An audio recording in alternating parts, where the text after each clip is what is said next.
And it continues, the frozen tundra.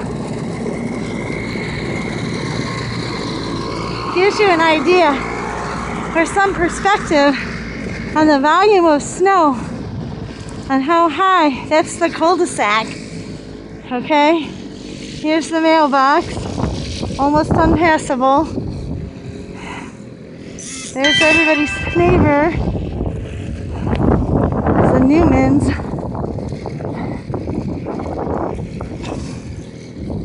We plowed out 4 or 5 times.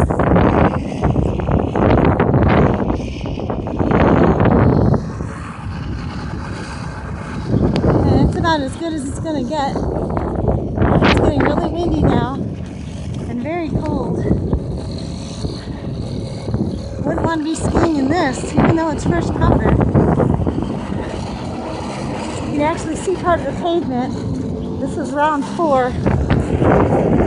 4 passes.